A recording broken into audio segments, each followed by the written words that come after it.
Assalamualaikum warahmatullahi wabarakatuh.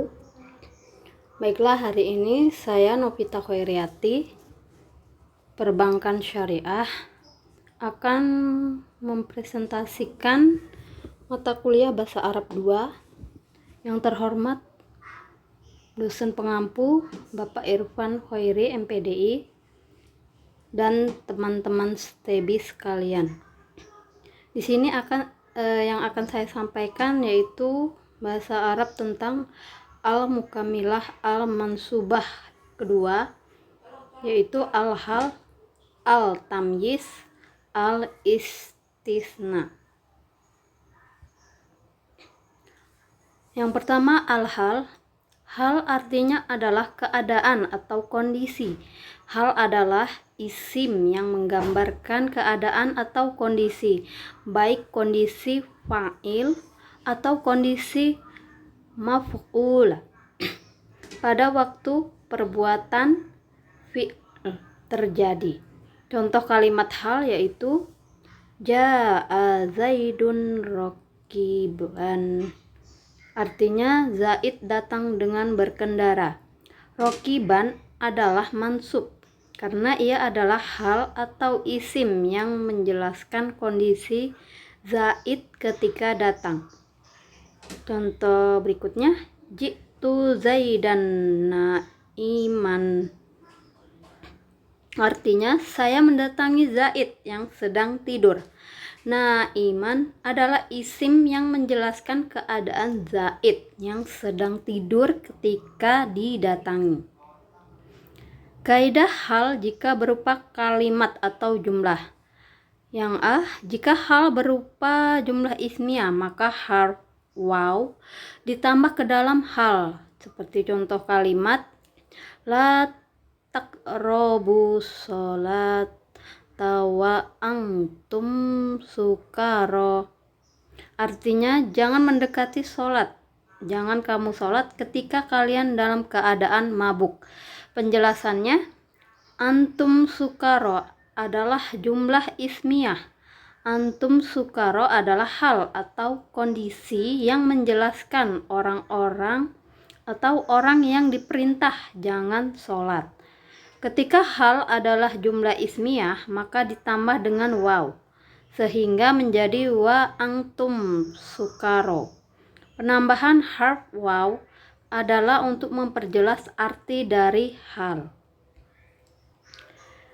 Kaidah tentang hal. Pertama, isim yang menjelaskan kondisi disebut hal dan yang dijelaskan kondisinya oleh hal disebut zul hali.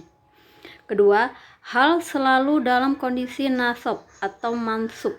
Ketiga, umumnya hal itu nakiroh, sedangkan zul hal itu makrifah. Pada contoh pertama, rokiban adalah hal dan ia adalah isim nakiroh, sedangkan zaid itu zul hal dan ia adalah isim makrifah. Keempat, jika zul hal isim nakiroh, maka hal disebutkan atau dituliskan sebelum zul hal. Contoh kalimat ja'ani rokiban rojulun, yang artinya telah datang seorang laki-laki yang berkendara kepada saya. Atau bisa jadi seorang laki-laki yang berkendara telah datang kepada saya. Pada kalimat di atas yang menjadi zulhalnya isim nakiroh yaitu rojulun. Oleh karena itu hal rokiban disebutkan lebih dahulu sebelum zulhal. Kelima, hal boleh berupa kalimat. B, jika hal adalah jumlah fi'liyah sedangkan fi'ilnya adalah fi'il madi maka ditambah dengan kod sebelum fi'il madi disebut atau ditulis. Seperti contoh ja'a zaidun wa qad kharaja khadimuhu. Artinya Zaid datang ketika pembantunya keluar. Penjelasan, yang merupakan hal adalah kharaja khadimuhu. Kharaja khadimuhu adalah hal, karena ia adalah kalimat yang menjelaskan tentang keadaan atau situasi ketika Zaid datang. Kharaja khadimuhu adalah jumlah fi'liyah. Kharaja adalah fi'il madi, sedangkan sebelum fi'il ditambah dengan qad. Selanjutnya ada al-tamyiz. Tamyiz secara bahasa yaitu pembeda. Tamyiz secara istilah yakni adalah isim mansub yang dinasabkan yang menjelaskan zat dan nasab atau sesuatu yang samar-samar dari zat atau nisbah. Fungsi tamyiz adalah untuk menjelaskan, mengklasifikasikan atau menjelaskan serta menghilangkan keraguan dari sebuah pembicaraan atau kalimat. Contoh kalimat: kharajtul ardo sajiron. Kharajtul ardo syajaro. Artinya, saya telah menanam pohon di permukaan bumi. Contoh berikutnya: Istaroitu salasina kitaban. Saya telah membeli 30 buku. I'rabnya dalam al-tamyiz. Keseluruhan contoh di i'rab tamyizan sebagai tamyiz, mangsuban yang dinasabkan dengan tanda fathah yang tampak. Syarat tamyiz ada 2. Yang pertama, mesti nakiroh, artinya bentuk nisbah harus berupa isim nakiroh yang mansub. Kedua, mesti sesudah sempurna kalam. Dikatakan sesudah sempurna kalam jika sudah ada di dalam sebuah kalimat tersebut fi'il dan fa'il. Nah, dalam tamyiz dibagi menjadi 2, yaitu ada tamyiz zat dan tamyiz nisbah. Tamyiz zat, adapun zat-zat yang dianggap samar, ada 4 jenis. Yang pertama dalam bentuk bilangan. Jadi ini yang dijelaskan ada bilangan yang dimulai dari 11 ke atas hingga 100. Contohnya, malak tu tis'ina nakjah. Artinya aku memiliki 90 biri-biri. Kata yang bercetak biru itu adalah tamyiz, sedangkan yang berwarna merah itu bilangan yang mubhon atau samar. Yang kedua, takaran. Adapun takaran-takaran yang dianggap mubhon atau samar antara lain kailun menurut sukatan, Kofizan, skala pada zaman dulu di setiap negara jumlahnya berbeda-beda. Menurut perkiraan, 1 kofi setara dengan 16 kilo. Dari segi luas, 1 kopis setara dengan 144 hasta. Adapun yang lainnya, biji gandum menurut timbangan, ada alat timbangan, minyak samin menurut area, sejengkal tangan, adapun juga tanah. Itu yang dari segi takaran. Contoh tamyiz miqdar.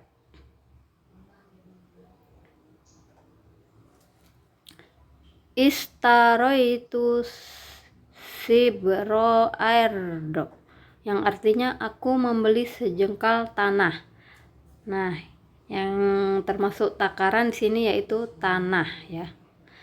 Yang ketiga, mirip takaran, sesuatu yang menyerupai takaran seperti sekantong air, mangkuk dari tanah atau wadah ya. Di sini wadah ekstraksi minyak samin, seberat atom atau partikel.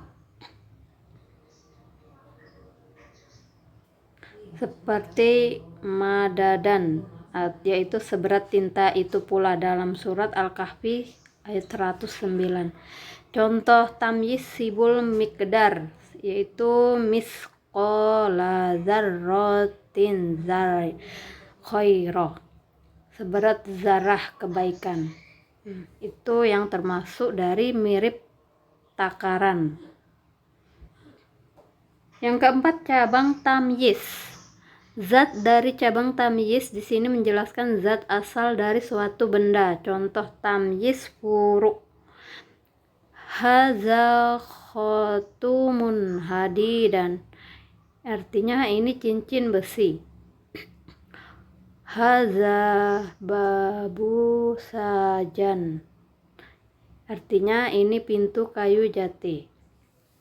Tamyiz nisbah. Penjelasan terhadap nisbah, perbandingan atau proporsi. Ini ada dua macam, muhawil dan khairu muhawil.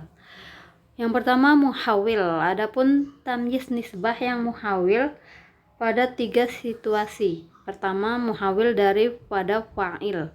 Contoh, tasobbaba zaidun arokon. Artinya Zaid bercucuran keringat.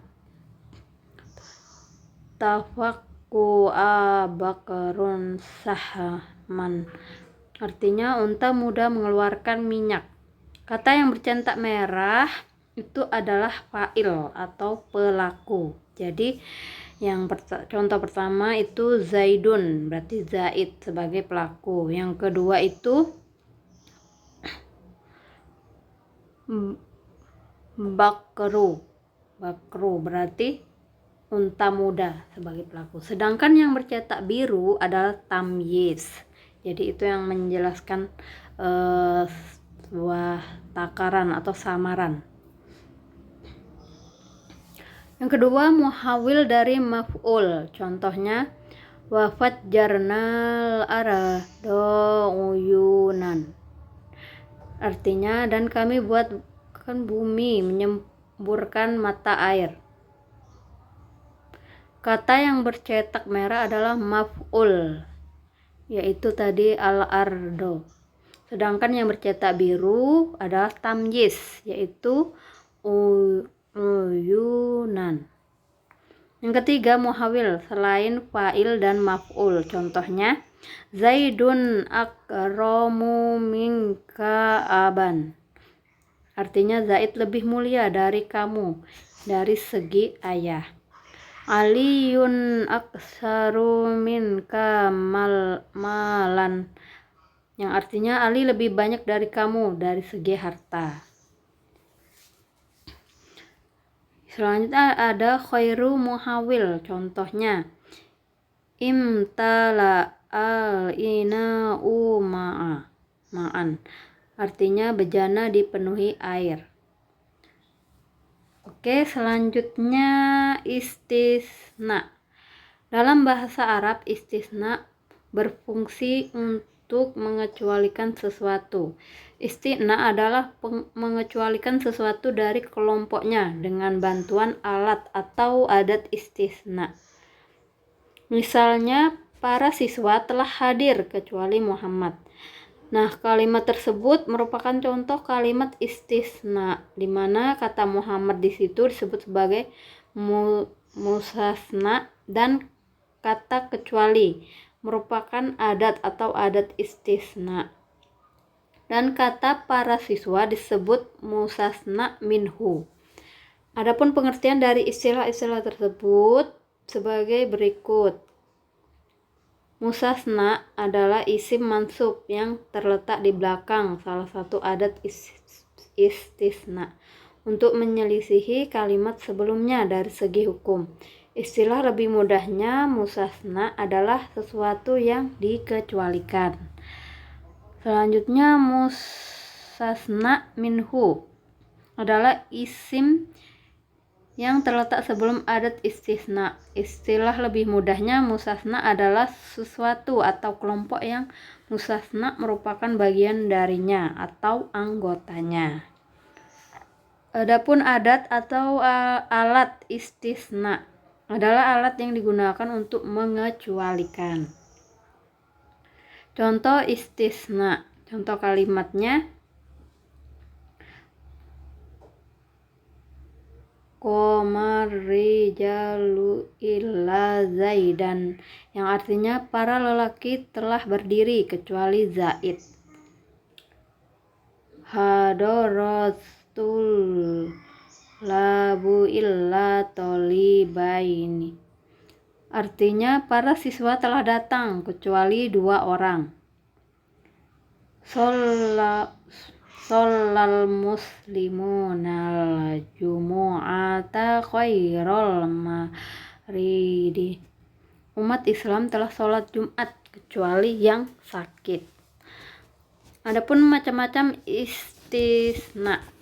Istisna terbagi menjadi 2 ditinjau dari keterkaitan antara mustasna dengan mustasna minhu, yaitu istisna mutasil dan istisna munqati. Pertama, istisna mutasil adalah istisna yang mustasnanya sejenis dengan mustasna minhu. Contoh, qamar rijalu illa zaidan. Artinya para lelaki telah berdiri kecuali Zaid. Nah, pada contoh di atas mustasnanya adalah Zaidan, sedangkan mustasna minhunya adalah ar-rijalu. Keduanya saling terkait karena mereka sejenis. Sejenis ini maksudnya sama-sama lelaki. Jadi para lelaki dan Zaid itu termasuk laki-laki. Yang kedua, istisna munqati adalah istisna yang mustasnanya berlainan sejenis dengan mustasna minhu. Contoh,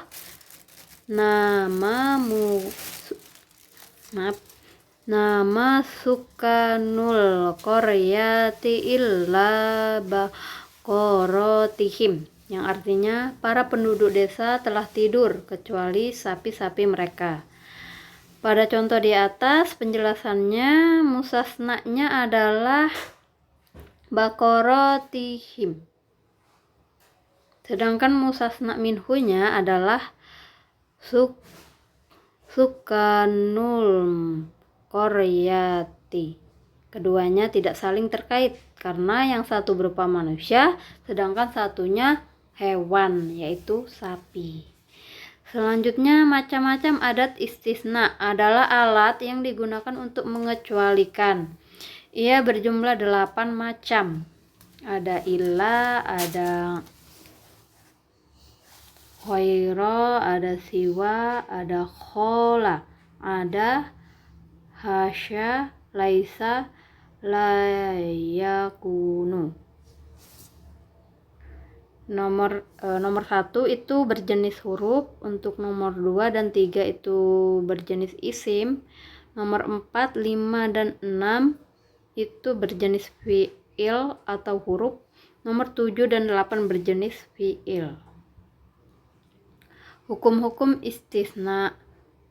Sebelum menggunakan adat istisna di atas perlu diketahui bahwa ke-8 adat itu memiliki perbedaan dalam penggunaannya dalam kalimat. Jadi mempunyai hukum i'rab yang berbeda-beda. Di sini ada istisna menggunakan illa. Maksudnya apabila kalimat tersebut didahului huruf nafi dan mustasna minhunya disebutkan atau disebut kolam tam mujab, maka mustasna harus di-i'rab nasab. Contoh, hadaratul labu illa Muhammadan, yang artinya para siswa telah hadir kecuali Muhammad. Selanjutnya, namal auladu illa Zaidan, yang artinya anak-anak telah tidur kecuali Zaid. Dari kalimat tersebut didahului huruf nafi dan mustasna minhunya disebut kalam tam khairu mujab, maka mustasna boleh di-i'rab nasab atau boleh juga i'rabnya mengikuti i'rab mustasna minhu, namun dia sebagai badal dari mustasna minhu, bukan sebagai mustasna. Contoh seperti contoh berikut ya.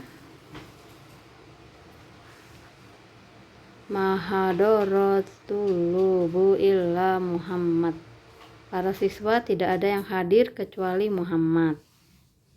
Dan contoh berikutnya, sini ada catatan ya, huruf mim yang ada di awal kalimat pada contoh di atas adalah huruf nafi.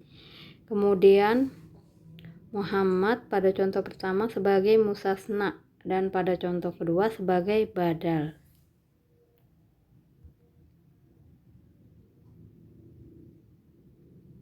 Selanjutnya, apabila musasna minhunya tidak disebutkan atau disebut kalam nakis, maka musasna dikrop sesuai kedudukannya atau jabatannya dalam kalimat dengan syarat kalimat tersebut bukan kalam mujab. Artinya ia harus didahului huruf nafi. Contohnya, ma hadara illa Muhammadun, yang artinya tiada yang hadir kecuali Muhammad. Ma qultu illal haqqu, tiada yang kukatakan kecuali kebenaran. Istilah yang harus diketahui, kalam tam adalah kalimat yang disebut musasna minhunya. Kalam mujab adalah kalimat yang tidak didahului huruf nafi. Kalam nakis adalah kalam yang tidak disebutkan musasna minhunya. Yang kedua, istisna menggunakan huruf siwa dan khairu. Isim yang berada setelah dua huruf berikrop majrur karena ia sebagai mudhof ilaih. Adapun lafaz khairu dan siwa sebagai musasna. Nah, seperti contoh, qomar rijalu khairam mahmudin, yang artinya para lelaki telah berdiri kecuali Mahmud. Dan selanjutnya, jadi kedua istisna ini diikrop sebagaimana yang dijelaskan di atas jika ia digunakan untuk tujuan istisna dan ia diartikan kecuali. Namun apabila digunakan untuk tujuan yang lain maka ia diikrop sesuai kedudukannya dalam kalimat, seperti contoh, kalamuka khairu wadihi, yang artinya perkataanmu tidak jelas. Pada contoh di atas, khairu berkedudukan sebagai khobar mubtada dan i'rabnya marfu. Begitu juga ia diartikan tidak. Yang ketiga, isti'na menggunakan 3 huruf itu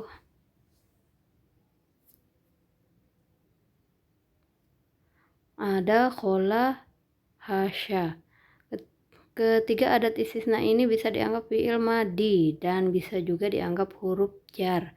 Apabila mereka dianggap fi'il madi maka musasna diikrop nasab karena ia sebagai maf'ul bih, dan apabila mereka dianggap huruf jar maka musasnanya diikrop marjrur karena ia sebagai mudhof ilaih.